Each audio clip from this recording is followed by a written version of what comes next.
નમસ્કાર, આપ જોઈ રહ્યા છો ગ્રાઉન્ડ રિપોર્ટ. હું છું આપની સાથે દીપા શર્મા.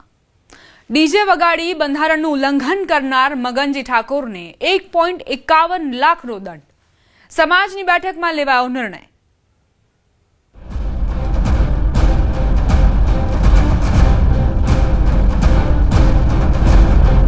આ છે બંધારણનો પાવર.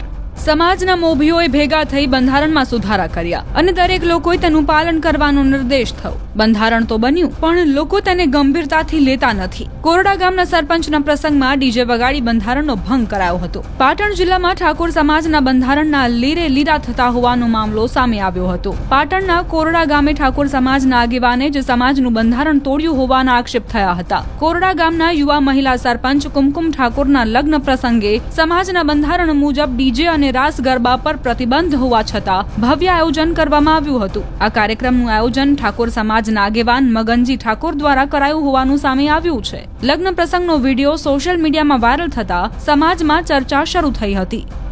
નમસ્કાર, આપ જોઈ રહ્યા છો ન્યૂઝ 18 ગુજરાતી. હું છું આપની સાથે દીપા શર્મા. પહેલા વાત કરીશું ઠાકોર સમાજના બંધારણની બબાલ વિશે.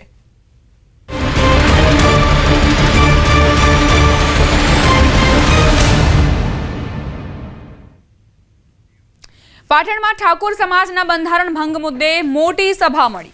કોરડા ગામે ઠાકોર સમાજનું બંધારણ તોડવા બાબતે સભા મળી. પૂર્વ સરપંચના પ્રસંગમાં ડીજે વગાડવા મુદ્દે બંધારણ ભંગને લઈને હોબાળો થયો હતો. 3 જિલ્લાના રાજકીય અને સામાજિક આગેવાનોની હાજરીમાં ગરમાગરમીનો માહોલ. 21,000નો દંડ જાહેર કરાતા લોકોએ સ્ટેજ પર હલ્લાબોલ કર્યો. લોકો સભા છોડી જવા લાગતા આગેવાનોએ સોગંદ આપી શાંત કર્યા. માફી મંગાવી મગનજી ઠાકોરને 1.51 લાખનો શૈક્ષણિક દંડ ફટકારાયો. ગબ્બર ઠાકોર અને અર્જુન ઠાકોરે માફી આપવા અંગે જાહેરાત કરી. દંડની રકમ શિક્ષણ કાર્યમાં વાપરવાના નિર્ણય બાદ મામલો થાળે પડ્યો. પાટણના કોરડા ગામે ઠાકોર સમાજના આગેવાનોની સભા મળી હતી. મગનજી ઠાકોરને 1.51 લાખનો દંડ ફટકારવામાં આવ્યો છે. તો આ તરફ ગબ્બર ઠાકોર અને અર્જુન ઠાકોરે માફી આપવા અંગે જાહેરાત કરી.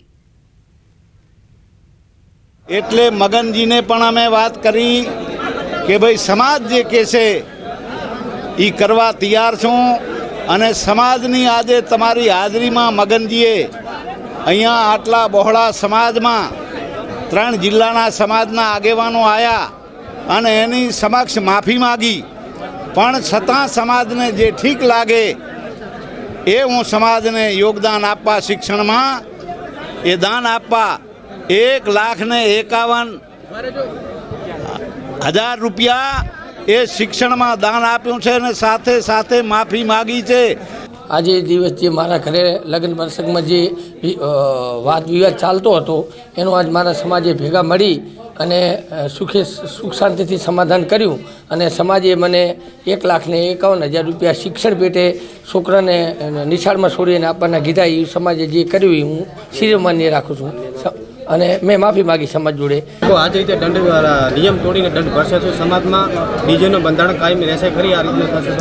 સમાજને વિનંતી છે કે બંધારણનું જતન કરવું દરેક વ્યક્તિની ફરજ છે. ચોક્કસ વિક્રમભાઈ માટે મને માન છે, મારા ભાઈ છે, પણ એમનો વ્યક્તિગત બાબત છે, એ વ્યક્તિગત કોમેન્ટ છે, એ સમાજની કોમેન્ટ નથી.